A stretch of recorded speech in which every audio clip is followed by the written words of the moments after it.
Bonjour à toutes et tous. Je suis Jean-Christophe Lagier. Pour ceux qui ne me connaissent pas, je vais vous parler de transplantation de microbiote digestif, de greffe fécale, des indications qui ont été mises en place à l'IHU depuis quelques années, pour vous faire un point global et puis sur d'éventuelles perspectives qui pourrait y avoir, tout en rapportant les limitations également de cette technique. Donc globalement, ce qu'il faut bien avoir en tête, c'est que la transplantation de microbiote digestif, ça a été mis en place, développé avant tout pour les colites à Clostridium difficile, qui sont, comme vous le savez, un problème de santé publique majeur, qui est effectivement émergent, qui est avec une répartition mondiale, une incidence qui est extrêmement élevée, qui touche pour la plupart des patients âgés de plus de 65 ans, pour la plupart qui vivent ou qui sont hospitalisés également dans des établissements de santé, donc ça peut créer également des épidémies hospitalières. Et on a une particularité de cette pathologie, c'est que malgré les antibiotiques bien conduits, c'est une pathologie qui récidive, donc on peut avoir plusieurs épisodes de colite à Clostridium difficile, ce qui influence et ce qui a un impact financier important sur les établissements de santé. L'autre élément, et qui est quand même un petit peu plus nouveau, c'est que, alors que pendant très longtemps on a dit oui, c'est une pathologie qui est récidivante, qui est embêtante pour ces raisons-là, parce qu'elle est transmissible dans les établissements de soins, il y a également des taux de mortalité qui sont finalement assez élevés. Je ne vais pas rentrer trop dans les détails de ces taux de mortalité, mais alors qu'on a longtemps dit que c'était une pathologie qui n'était pas forcément une pathologie très grave à l'exception de ces récidives, c'est en fait une pathologie d'une part où il y a des formes récidivantes et d'autre part où il y a un taux de mortalité qui est relativement élevé. L'élément important, c'est que depuis quelques années aussi, depuis maintenant une quinzaine d'années, on s'intéresse beaucoup au microbiote digestif, et donc vous avez un certain nombre de publications dans la littérature qui vous montrent, alors je ne vais pas rentrer là encore dans des détails trop précis, mais qui vous montrent des perturbations du microbiote digestif associées à ces colites à Clostridium difficile, c'est-à-dire que schématiquement, vous avez une personne de plus de 65 ans qui déjà a un microbiote qui a tendance à être un petit peu différent du microbiote de la personne d'un sujet sain adulte. Il prend des antibiotiques, c'est quasi systématiquement la séquence auquel on assiste. Il prend des antibiotiques, ce qui modifie son microbiote digestif, et à cette occasion-là, il développe une infection qui est la colite à Clostridium difficile. On voit, élément important, qu'il y a également des porteurs asymptomatiques de Clostridium difficile et qu'il y a des différences entre les malades qui ont une infection à Clostridium difficile et puis les porteurs asymptomatiques de la bactérie qui ont, comme on le voit, finalement un microbiote relativement proche des contrôles qui n'ont aucun portage de cette bactérie. Il y a, élément important, une diminution de la diversité, et quand on va arriver à l'élément de la transplantation de microbiote digestif, vous allez voir que l'objectif est surtout de réaugmenter cette diversité par la réalisation d'une greffe fécale. Sans rentrer, je ne vais pas rentrer dans les détails là non plus, mais la dysbiose, la perturbation du tube digestif, de la composition de ce microbiote digestif précède l'infection, c'est-à-dire que ça va avec ce que je vous ai dit, la perturbation liée aux antibiotiques précède ces infections à Clostridium difficile. Je ne vais pas rentrer dans ces détails-là. Alors la greffe fécale, c'est quoi déjà ? Donc, je sais que l'horaire n'est pas forcément bien choisi, je vois qu'il y en a quelques-uns qui sont en train de manger, mais ça correspond à quoi ? Ça correspond très brièvement à modifier, à changer le microbiote digestif d'un individu malade par le microbiote digestif d'un individu sain. Pour cela, il y a 3 voies d'abord qui sont possibles. La voie duodénale, on met une sonde dans le duodénum, qui est la première partie de l'intestin grêle. Ça nécessite un plateau technique, c'est-à-dire que nous, dans un service, on ne peut pas faire ça tout seul. On a besoin soit d'un radiologue, soit d'un gastro-entérologue, encore mieux pour faire ça, la plupart du temps sous anesthésie. Il y a une voie nasogastrique, vous mettez une sonde nasogastrique dans l'estomac. Donc ça, par contre, c'est quelque chose qui est aisément fait dans un service conventionnelle, et ensuite vous avez des voies basses qui sont soit la voie rectale systématiquement bien entendu, mais soit par lavement, soit carrément par coloscopie. Donc les gastro-entérologues, au décours d'une coloscopie, où on met un tuyau pour regarder avec une caméra la composition du côlon, on peut injecter du microbiote digestif et tapisser finalement le côlon pour faire ça. Alors si on regarde un petit peu, historiquement, j'y reviendrai tout à l'heure, mais en fait, cette transplantation de microbiote digestif, on en parle beaucoup depuis 6-7 ans, je vous expliquerai pourquoi, mais c'est très très ancien, hein. Les Chinois faisaient ça au IVe siècle, avec le remplacement des microbiotes du microbe quand on avait des signes digestifs.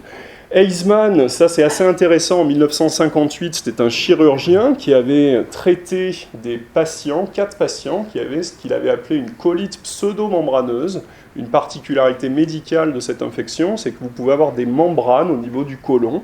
En 1958, on ne connaissait pas Clostridium difficile, la bactérie a été découverte en 1978, mais ce chirurgien avait constaté en paire opératoire ces colites pseudomembraneuses, avait essayé de faire des lavements, alors on n'avait pas de comité d'éthique à l'époque, hein, c'était beaucoup plus simple de faire ce genre de choses, avait fait des lavements chez 4 personnes, avec efficacité selon ces publications.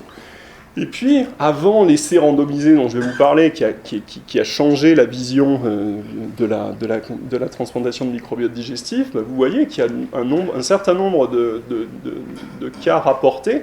Il y a une revue qui a montré 317 cas rapportés de transplantation de microbiote digestif dans les infections à Clostridium difficile qui avait été publié 2 ans avant la réalisation de l'essai randomisé. Et c'est suite à l'essai randomisé de l'équipe néerlandaise, on verra qu'effectivement les choses ont évolué. Mais vous voyez, on savait qu'il y avait une efficacité, étant donné que dans cette revue de la littérature, sur ces 317 cas, il y avait une efficacité de plus de 90% de cette colite à Clostridium.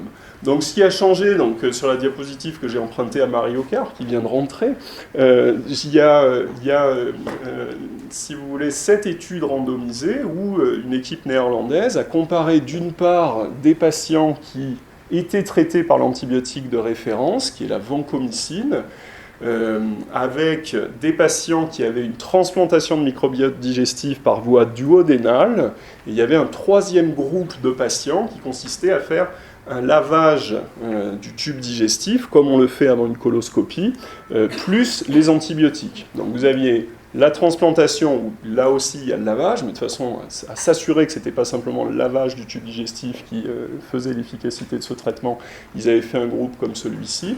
Et donc, chez ces patients qui avaient des formes récidivantes de cette colite à Clostridium difficile, eh bien, vous voyez que après une transplantation fécale, il y avait une efficacité de 81%, et après une 2e transplantation fécale, on avait une efficacité de 93%, alors que l'efficacité chez les gens qui avaient des antibiotiques seuls ou bien un lavage plus des antibiotiques, c'était plutôt une efficacité entre 20 et 30%. Je reviens sur la 3e partie de la diapositive un petit peu plus loin. Donc très très rapidement, dès 2013 ou 2014, de tête, suite à cet essai publié, la transplantation de microbiote digestif a été intégrée dans les recommandations. Ça, c'est les recommandations européennes. Vous voyez que ça a été intégré uniquement dans les récurrences multiples. C'est-à-dire que un patient qui avait dans cette situation plusieurs infections liées au Clostridium difficile avec un échec de traitement antibiotique, il y a la possibilité, selon ces recommandations, de réaliser une transplantation de microbiote digestif. Très rapidement, les différentes autorités sanitaires, que ce soit en France, en Angleterre, aux États-Unis, ont généré des recommandations. La France l'a fait de façon assez rapide, alors très très très exhaustif, avec, vous voyez, un bilan extrêmement exhaustif, et en France, il a été assez rapidement décidé que le microbiote était un médicament, et que donc son administration était placée sous la responsabilité du pharmacien, de la pharmacie à usage intérieur des établissements de santé. Tout ça, c'est le bilan qu'on est censé réaliser chez un donneur. Donc, schématiquement, vous avez une personne plutôt jeune, parce qu'il y a des critères cliniques également, qui n'a pas d'antécédents personnels, qui n'a pas d'antécédents familiaux, qui ne revient pas d'un certain nombre de pays, c'est très très restrictif, hein, à qui vous faites toute cette batterie d'examens. d'une part des sérologies, d'autre part des examens au niveau de ces selles, et ensuite, si tout ça est négatif et que son examen est concordant, eh bien, vous avez la possibilité d'utiliser ces selles en tant que transplantation, en tant que don de selles. Donc c'est effectivement quelque chose qui est relativement lourd pour ceux qui sont présents dans la salle et qui ont participé à la mise en place de tout ça et qui participent encore. C'est vrai que c'est quelque chose, que ce soit au niveau du laboratoire ou au niveau de la clinique, c'est quelque chose qui est relativement lourd et qui limite encore pour l'instant son utilisation. Ces recommandations vont vraisemblablement être resserrées dans un avenir proche, mais enfin, tant que ce n'est pas fait, on suit ces recommandations. Alors nous, en fait, on est venu à la transplantation de microbiote digestif parce que c'est souvent des gastro-entérologues qui se sont mis dans cette indication-là. La première raison, c'est que c'était les premiers papiers, c'était par voie basse ou par voie naso-duodénale.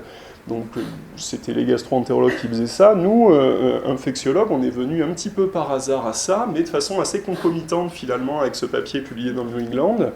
C'est-à-dire qu'en 2013, on a eu, en mars 2013, on a eu une épidémie d'un ribotype un petit peu particulier. Je ne suis pas rentré dans le détail du Clostridium difficile, mais il y a des souches différentes, il y a des ribotypes différents, et il y a des souches qui sont associées à une mortalité plus ou moins élevée. Ce petit schéma résume les 10 premiers cas de colite à Clostridium difficile 0,27, dont l'épidémie a eu lieu dans la région. Vous voyez, ça reprend ce que je vous disais tout à l'heure, il y a eu 5 cas qui étaient dans un même établissement de santé, et à la fin de l'épidémie, il y a eu plus de 100 cas dans cet établissement de santé à l'époque, pour vous dire que c'est vraiment quelque chose qui peut être transmissible au sein d'un même lieu. On voit sur ces 10 premiers cas qu'il y avait 3 décès. Donc on a rapporté le début de cette épidémie. Et ce que je ne vous ai pas dit, c'est que le ribotype 0,27, on ne l'avait jamais détecté jusqu'à présent dans la région. C'est un ribotype qui est apparu il y a quelques années en Amérique du Nord, au Canada, aux États-Unis, ensuite qui a eu une répartition mondiale et qui, dans tous les papiers, rapportait à une mortalité plus élevée, un caractère de virulence plus élevé. Notre problématique, c'est que les patients qui décédaient de ces infections, eh bien, ils décédaient de façon très précoce. Donc là, vous avez l'ensemble des décès qu'on a rapportés ensuite dans un deuxième travail, quand on a mis en place la greffe de microbiote digestive. Et si vous voulez, 75%, plus de 75% des décès survenaient dans la première semaine d'évolution après le diagnostic de la maladie.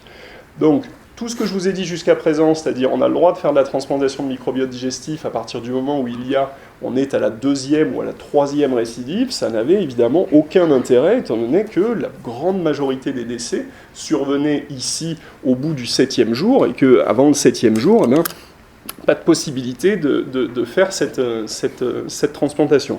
Donc c'est à cette occasion qu'on a proposé, avec la collaboration de la NSM à l'époque, de mettre en place cette transplantation de microbiote digestif en première intention, c'est-à-dire dès le diagnostic, on fait un traitement par transplantation de microbiote digestif. On a fait ça par voie nasogastrique, comme vous le voyez sur cette image, parce qu'effectivement, c'était des patients très fragiles, donc au lit du malade, on faisait ça.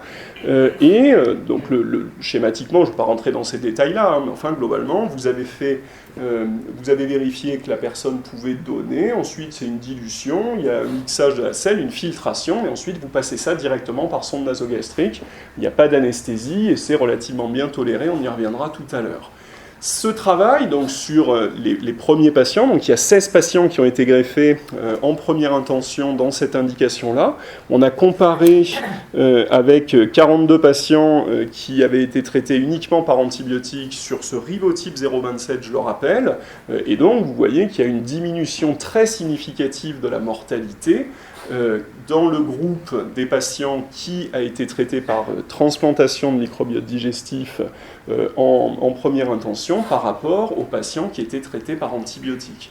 Je voudrais juste vous redonner une idée du chiffre. Alors certes, c'est vrai qu'il y a des gens qui disent « Ah bah oui, mais c'est des personnes âgées, c'est des personnes qui ont des comorbidités, etc. » Mais on a eu une mortalité dans le service, et sur le début, donc c'était probablement les cas les plus graves, mais qui était au-delà de 40% de mortalité, ce qui pour une maladie infectieuse en France est quelque chose d'absolument considérable. Donc, clairement, sur ce ribotype 0,27, on a démontré là l'intérêt de pratiquer une transplantation de microbiote digestif en première intention. Par la suite, il y a d'autres travaux qui ont été évidemment publiés dans la littérature, et chacun a, si vous voulez, démontré qu'effectivement il y avait un intérêt. Il y a un travail, alors qui est difficile d'interprétation parce que le groupe comparatif était le groupe avec du métronidazole, dont on sait que c'est un antibiotique, dont il est dit que peut-être pour les formes les plus graves, c'est peut-être mieux de faire plutôt de la vancomycine en première intention.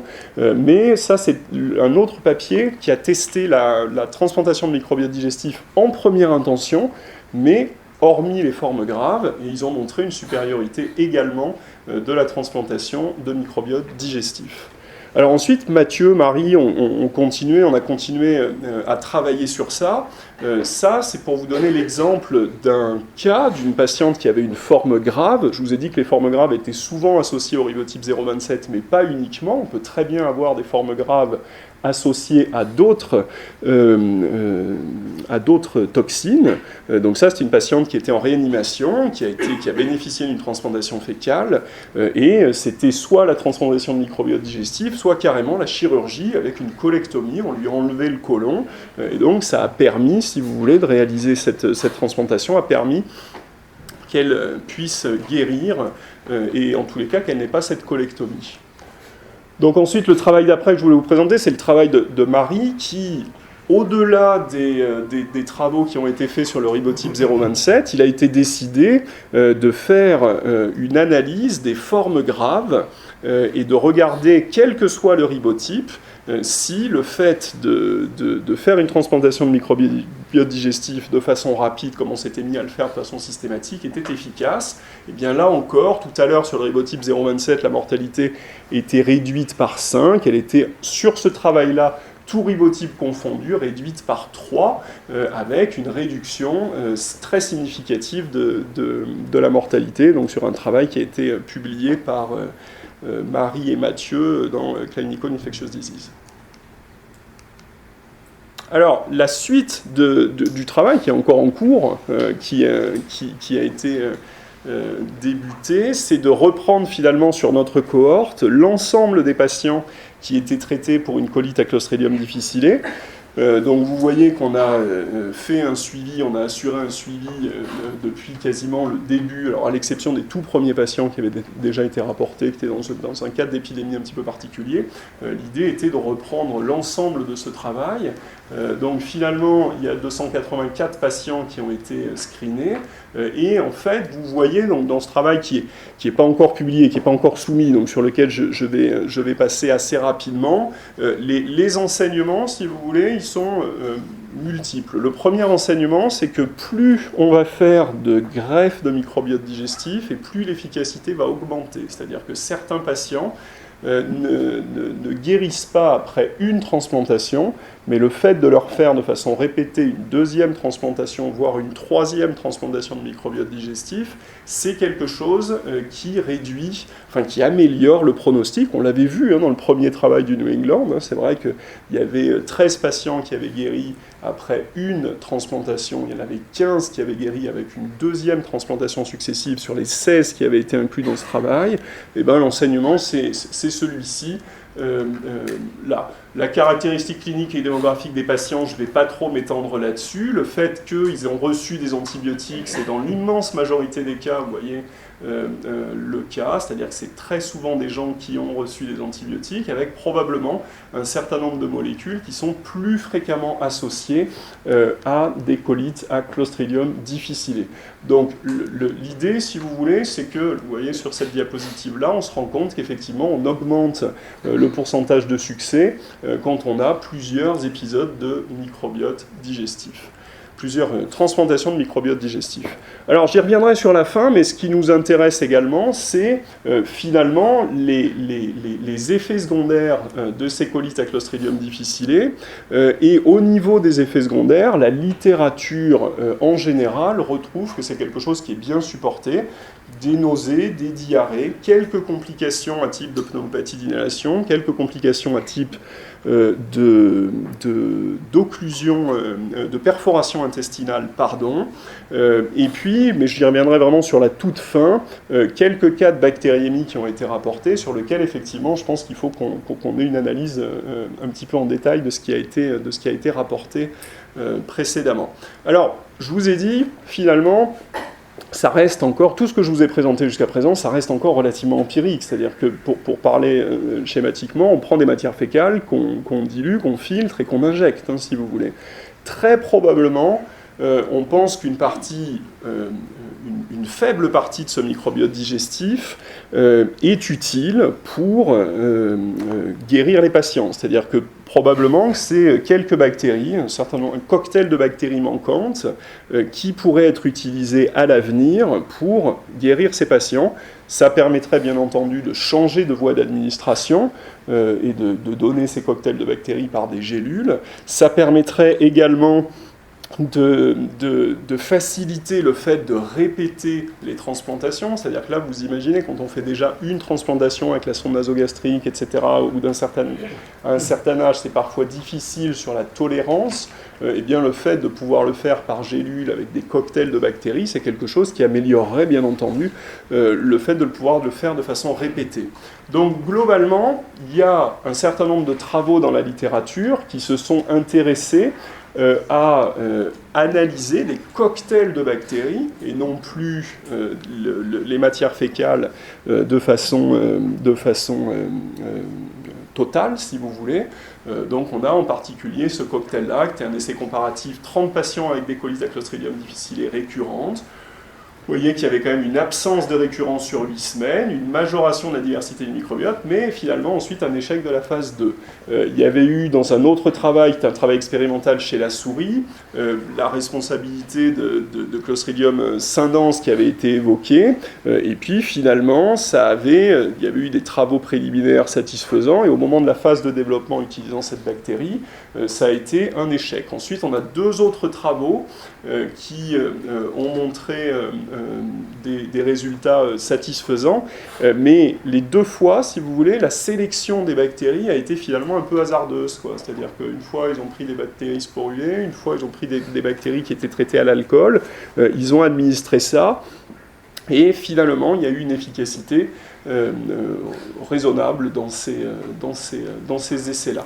Je ne rentre pas sur le travail. Donc nous, on est allé un petit peu plus loin. On commence à travailler un petit peu plus, si vous voulez, en détail sur ces cohortes de patients. Donc ça, c'est le travail de Sophie Amran, où dans un premier temps, on a comparé des patients qui avaient des colites à Clostridium difficile et un groupe contrôle. On a comparé leur microbiote digestif. Là, je ne vous parle pas de transplantation pour le moment, on a comparé simplement le microbiote digestif. Vous voyez qu'on a fait de la métagénomique et de la culturomix, parce que l'idée future serait de pouvoir bénéficier d'un développement éventuellement de bactéries qu'on pourrait transférer aux patients, d'où l'intérêt d'avoir une étude de culturomix qui permet, comme vous le savez, d'avoir des bactéries vivantes. Donc on a des différences significatives au niveau de l'analyse par métagénomique. Vous voyez que ça clusterise relativement bien chez les patients qui sont infectés et chez les patients qui sont non infectés. Il y a une répartition, alors là on est au rang du phyla, mais bien entendu, vous retrouvez cette même diversité sur les résultats de métagénomique quand on est au rang du genre ou au rang de l'espèce. Et puis, ce qui a toujours été trouvé finalement dans les études, de façon... Alors ça, par contre, c'est très concordant, c'est que vous avez une différence de diversité qui est majeure entre les patients infectés par le Clostridium difficile et les patients contrôle.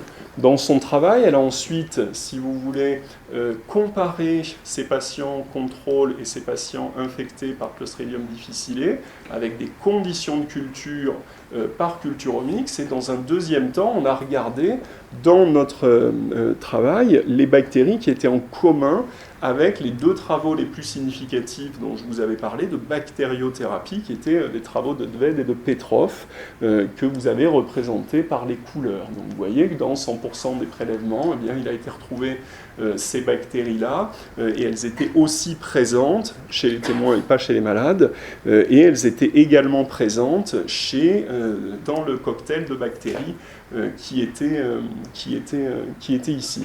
Donc l'étape d'après, finalement, donc vous voyez là encore, sur les analyses de métagénomique, les contrôles par rapport aux patients qui sont infectés par Clostridium difficile et des bactéries, mais sans vraiment une cohérence totale avec les bactéries qui étaient utilisées par les autres travaux.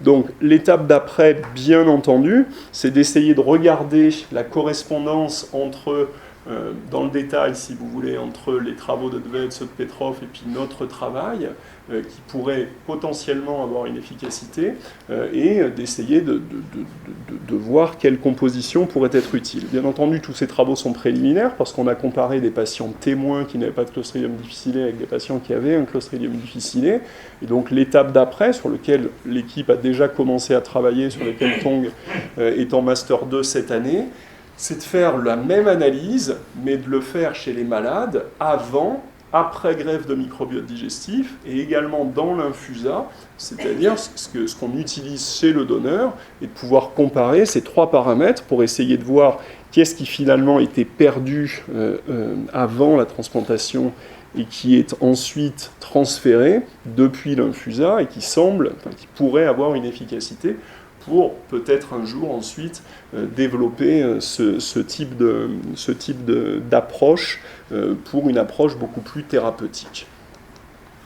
Donc voilà, donc ça c'est les probiotiques, si vous voulez, qui ont été retrouvés, mais avec effectivement un recouvrement entre les études, le travail de métagénomique et le travail de culture qui est faible, donc 6 bactéries pour l'instant sur ce travail encore une fois très préliminaire, qui pourrait avoir un possible rôle probiotique par ces autres méthodes. Alors maintenant qu'on a parlé un petit peu longuement du Clostridium difficile, je voulais parler des autres indications de la transplantation de microbiote digestif et surtout des perspectives futures, si vous voulez, de développement de cette indication, de cette technique. Donc la première, c'est la décolonisation des bactéries multirésistantes, sur lequel j'émettrais quand même un petit peu plus de réserve probablement que sur la colite à Clostridium difficile. Je suis limité dans le temps, donc je ne vous ai pas parlé de tous les papiers, de tous les travaux sur les infections à Clostridium difficile, mais globalement, même si c'est probablement des effets globaux un petit peu moins importants qu'auparavant, globalement les études s'accordent à dire que c'est une efficacité dans le Clostridium difficile. Pour la décolonisation de bactéries multirésistantes, c'est compliqué. C'est compliqué pour 2 raisons. La première raison, c'est que vous avez des patients qui ne sont pas nécessairement malades, c'est-à-dire qu'ils sont colonisés, ils ont une bactérie résistante dans leur tube digestif. Et il faut savoir que la législation la législation en France impose des mesures de prévention très compliquées qui font que, pour parler très clairement, ces patients, c'est difficile de les transférer dans tel ou tel établissement du fait du portage de cette bactérie multirésistante. Donc c'est pour ça qu'il y a différents travaux. Alors il y a plusieurs équipes. Il y a une équipe parisienne qui travaille sur le microbiote digestif, qui travaille sur la transplantation dans cette indication-là. Il y a une autre étude qui a été publiée dans un travail chez des patients en hématologie. Vous voyez des décolonisations dans ce travail qui était relativement médiocre, 33%. Dans ce travail, c'était un petit peu mieux, mais je vais vous expliquer un petit peu les détails qu'il y a, enfin les différences qu'il y a eu.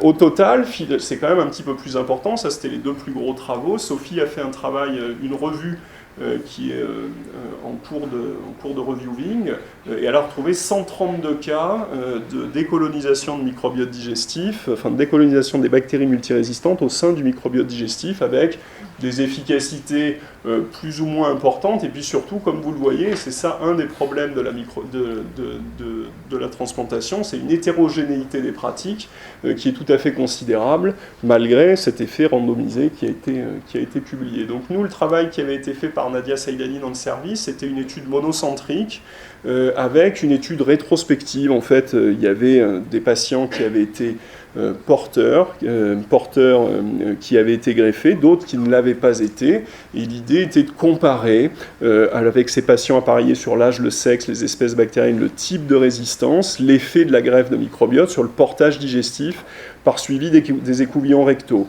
Donc, sans rentrer dans un détail trop fou, si vous voulez, les deux populations étaient relativement comparables. Il y avait 30 patients qui n'avaient pas été greffés, il y avait 30 patients en tout, 10 patients qui ont été greffés, 20 contrôles, là, on n'arrive pas malheureusement à voir, mais globalement, la différence majeure de ce travail, c'est qu'il y avait une réduction du temps moyen de colonisation grâce à cette transplantation de microbiote digestif.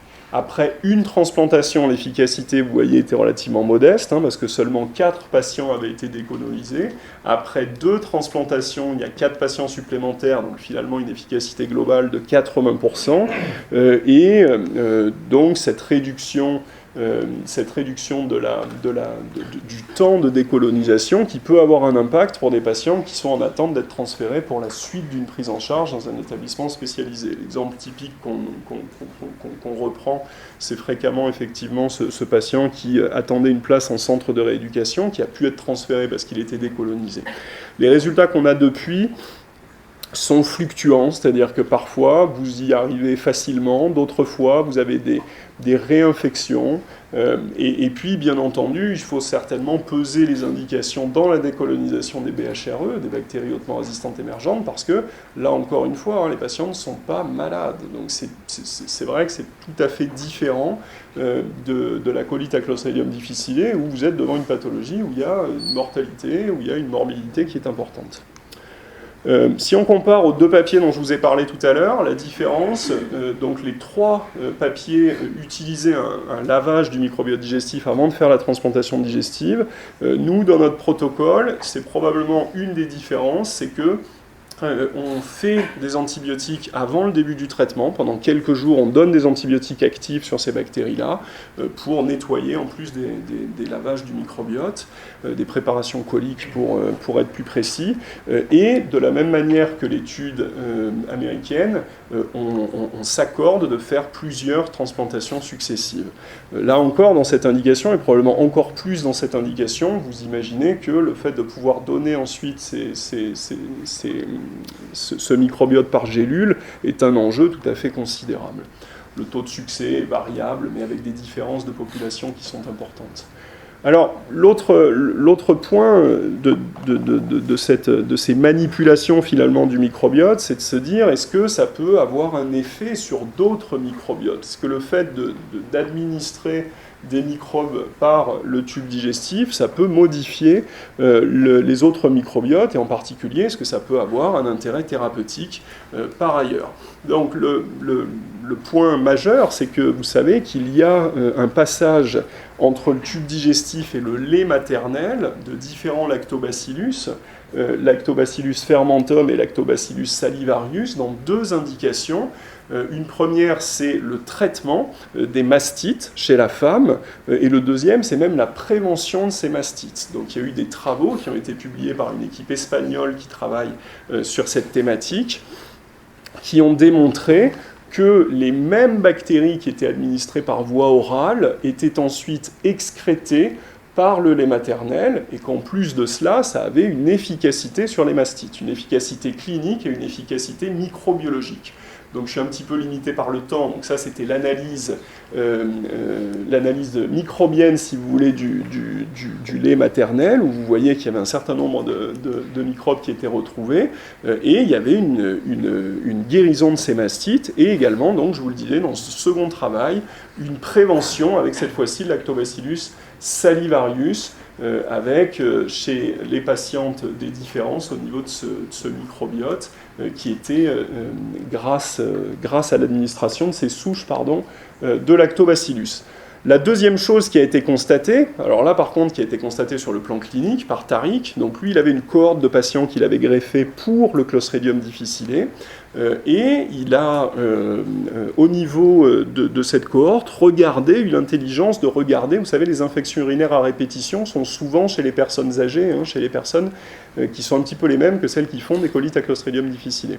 Il a regardé les infections urinaires chez ces patientes, et il a trouvé une réduction des infections urinaires chez les patientes après transplantation fécale par rapport à avant transplantation fécale. Donc ça c'est individuellement, donc je crois qu'il y avait une dizaine de patients, si je me souviens bien, qui étaient inclus. Donc individuellement, on voit la diminution des épisodes, avec la disparition même des épisodes des infections urinaires chez un certain nombre de patientes. Ensuite, il a regardé dans le détail la résistance et la sensibilité aux antibiotiques des différentes bactéries responsables de ces infections urinaires, et là, il a vu également une diminution de la résistance aux antibiotiques de ces infections urinaires. Donc, du coup, on peut s'interroger, je vais essayer de vous convaincre petit à petit, mais on peut s'interroger sur l'influence que pourrait avoir le microbiote digestif et donc la transplantation de microbiote digestif, finalement, sur les microbes qui sont présents dans les urines.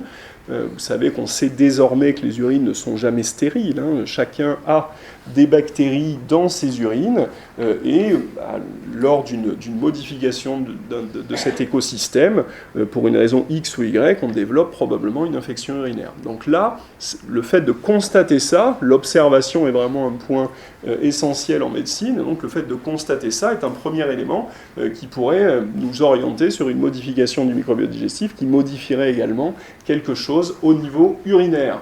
Donc Marie a rapporté le cas d'une patiente qui était venue en consultation pour deux choses. Elle avait d'une part des troubles fonctionnels intestinaux avec de la diarrhée qui n'était pas liée à un Clostridium difficile ou à quelconque autre infection. Elle avait également des infections urinaires à répétition et finalement, si vous voulez, nous l'avons greffée et elle est allée non seulement mieux sur ses symptômes digestifs, alors là je serais très prudent sur cet aspect-là, mais en tous les cas sur ses infections urinaires, depuis on a maintenant un peu plus d'1 an et demi de recul et elle n'a plus d'infections urinaires depuis cette transplantation de microbiote digestif. Donc il y a eu des analyses qui ont été faites au niveau de son microbiote digestif et de son microbiote urinaire, mais je ne vais pas rentrer dans le détail aujourd'hui. Par contre, chose beaucoup plus intéressante en lien finalement avec cette modification, c'est le travail qu'a fait Fatima, qu'on encadre en thèse sur cette thématique, sur d'une part les yaourts. Et après je vous montrerai ce qui se passe dans les urines après transplantation de microbiote digestif. Donc en fait, Didier Raoult a proposé d'essayer de regarder quelle pouvait être l'influence d'un yaourt. Vous vous souvenez,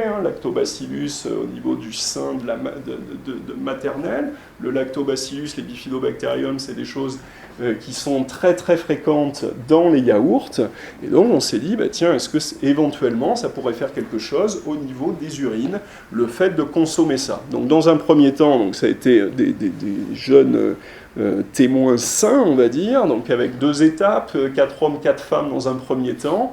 On leur faisait une urine avant et puis une urine après consommation d'un yaourt, et puis ensuite dans une deuxième phase on donnait un peu plus de yaourt. Enfin, globalement, sans rentrer trop dans les détails, on a testé 4 yaourts différents. On s'est ensuite consacré sur ce yaourt-là, qui comprend sur de la culture rapide 2 espèces de lactobacillus, Lactobacillus delbrueckii, reuteri et Bifidobacterium animalis. Et donc on a analysé la composition de ce yaourt par culture, et elle a fait l'analyse des urines avant consommation de yaourt, des urines après consommation de yaourt, et elle a testé toutes ces colonies par Malditoff. Par Malditoff, elle s'est rendue compte de quoi ? Finalement, il y a 28 individus qui ont été intégrés dans ce travail, et elle s'est rendue compte chez 3 personnes qu'il n'y avait pas de lactobacillus dans le premier échantillon, lactobacillus reuteri, pardon, dans le premier échantillon d'urine. En revanche, il y avait un lactobacillus reuteri dans le second échantillon d'urine, lactobacillus reuteri, qu'on retrouve aussi dans ce yaourt. les génomes de ces bactéries ont été séquencés, et vous voyez sur cet arbre phylogénétique que les souches sont en définitive les mêmes. Il y a une analyse des SNPs qui a été faite par Aurelia, et on a démontré finalement que les souches de Lactobacillus reuteri qui avaient été administrées par yaourt se retrouvaient dans les urines. Alors se retrouver comment ? J'ai pas la réponse aujourd'hui. Par contre, ce qu'on a tous appris parmi ceux d'entre vous qui sont en médecine, c'est que les bactéries avec leurs petites pattes, elles remontaient l'urètre pour aller dans les urines. Ça n'est pas possible parce que, premièrement, c'est trop rapide vis-à-vis d'une contamination éventuellement par les matières fécales. Et deuxièmement, sur les 3 patients qui ont été infectés, il y a 2 hommes. Donc la longueur de l'urètre chez l'homme fait que c'est encore moins probable que ce soit par cette voie-là. Donc les études sont en cours d'être continuées, mais ça pourrait faire la preuve du concept, si vous voulez, qu'on pourrait avoir une modification, une manipulation du microbiote urinaire à travers l'administration de bactéries ou de produits laitiers ou d'autres choses. Donc ça, pardon, c'est le corps génome qui a été analysé et qui démontre la similitude des 4 souches. L'étape d'après, vous vous doutez bien, je vous ai parlé de transplantation de microbiote digestif, je vous ai dit, Tariq dans le CID a montré que ça réduisait les infections urinaires, on a fait 300 transplantations de microbiote digestif, donc évidemment c'était très tentant d'aller regarder les urines des patients avant transplantation et les urines des patients après transplantation. Donc, vous voyez ce qui nous intéressait finalement sur ce diagramme de veine. Là est schématisé finalement ce qu'il y a dans les urines du patient avant la transplantation, ce qu'il y a dans les urines du patient après la transplantation, et puis ça, ce qui est appelé FMT, finalement, c'est la composition de l'infusa, c'est la composition de ce qui est administré par la sonde nasogastrique qui est ici dans ces falcones. Fatima a testé 32 urines prélevées chez 16 patients. Elle a fait un nombre de colonies par Malditov absolument considérable, si vous voulez. Et ensuite, ce qu'on a fait, c'est qu'on a cherché à clusteriser sur le Malditov. Est-ce que ces espèces peuvent être, semblent être les mêmes? Et puis ensuite, on a séquencé les génomes quand on retrouvait des espèces à cet endroit-là, c'est-à-dire pas dans l'urine avant, dans l'infusa et également dans l'urine après. Et au total, finalement, il y a sur 20 paires de bactéries, finalement, qui ont été identifiées de cette manière-là, et bien à 11 reprises, l'analyse génomique a démontré que les bactéries étaient les mêmes. Donc là, vous avez le détail du travail qu'elle a fourni, avec une répartition assez surprenante. Hein. On pensait que ce serait probablement plutôt des bactéries lactiques exclusivement, des lactobacillus, des bifidobactéries. C'est vrai qu'il y en a, on retrouve le fameux lactobacillus reuteri, mais vous avez également un ruminis également, mais vous avez également des streptocoques, des entérocoques et puis des bactéries anaérobies qui là encore sont retrouvées. Donc ce travail est en cours d'écriture. Donc finalement, on a de ce fait fait un petit commentaire là, qui vient d'être accepté sur le possible usage de la transplantation de microbiote digestif pour guérir les infections urinaires à répétition. Pour ces 3 raisons, hein, la constatation clinique, la constatation du transfert à partir des bactéries du yaourt, la constatation du transfert de certaines bactéries à partir de la transplantation fécale, et puis on a un programme de recherche clinique qui devrait commencer dans le début de l'année 2020 pour vraiment évaluer cela, c'est-à-dire faire de la transplantation de microbiote pour ces patients dans cette indication-là. Alors, les effets secondaires, parce qu'effectivement, vous avez dû tous entendre parler un petit peu du buzz quelque part qu'il y a pu y avoir récemment avec une alerte de la FDA aux États-Unis, avec un papier dans le New England qui a été publié sur des cas de bactériémie. Donc je crois qu'il faut être à la fois prudent et à la fois définir quelles sont les vraies indications de la transplantation digestive. Donc ça, c'est le premier tableau du premier papier dont je vous ai parlé devant nous dans le New England. Vous voyez que les effets secondaires sur les 16 premiers patients étaient relativement modestes. Je vous ai parlé des possibilités tout de même de pneumopathie d'inhalation, des possibilités de perforation intestinale, donc des effets secondaires chez des patients qui ont des colites à Clostridium difficile. Ça a été décrit, mais dans des grandes revues de la littérature, ça reste relativement modeste et relativement faible.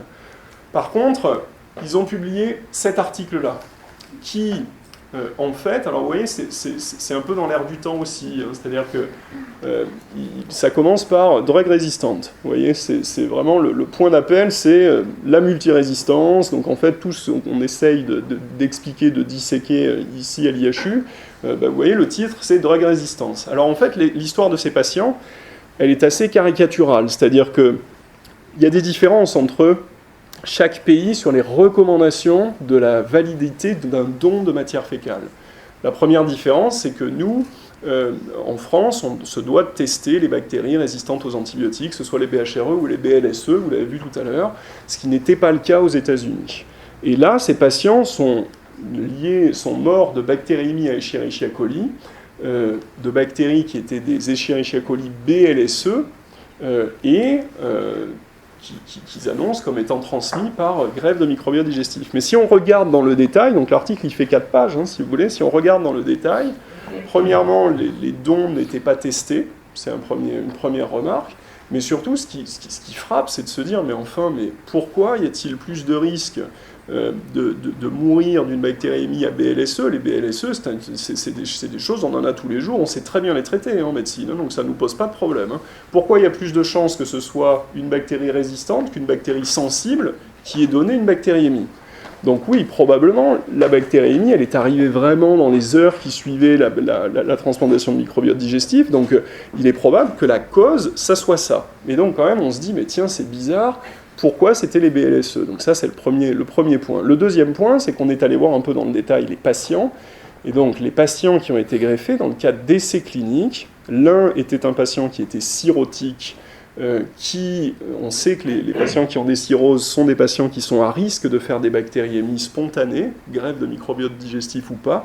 Le deuxième patient était un patient qui venait d'avoir une allogreffe pour une maladie hématologique. Et juste dans la foulée de l'allogreffe, ils lui ont fait une transplantation de microbiote digestif, et dans les deux cas, ce n'était pas des infections avec Clostridium difficile. Donc globalement, voilà, je crois qu'il faut être enthousiaste sur la manipulation du microbiote digestif, sur le fait qu'on peut le faire dans un certain nombre d'indications très précises, mais il faut faire attention à l'inverse, d'être prudent chez les patients qui sont parfois ou souvent des patients fragiles. Et puis pas perdre d'esprit que quand on a une maladie très grave, comme c'était le cas du Clostridium difficile, comme je vous l'ai dit, c'est pas tout à fait la même chose de prendre des risques chez un patient que quelqu'un qui n'a rien. Donc le point d'avenir, c'est finalement les autres voies d'administration. Donc il y a beaucoup de choses qui sont sorties dans la littérature sur le fait de donner le microbiote par capsule, et je vous parle du microbiote complet, hein. Je vous ai parlé de bactériothérapie, mais le microbiote complet, donc il y a des gens qui font des gélules de microbiote congelé, c'est assez difficile à manipuler, parce que vous vous doutez bien, sans rentrer dans les détails, qu'il faut que ce soit administré avant que ça ait fondu. L'autre chose, c'est qu'il y a 2-3 papiers sur le microbiote lyophilisé.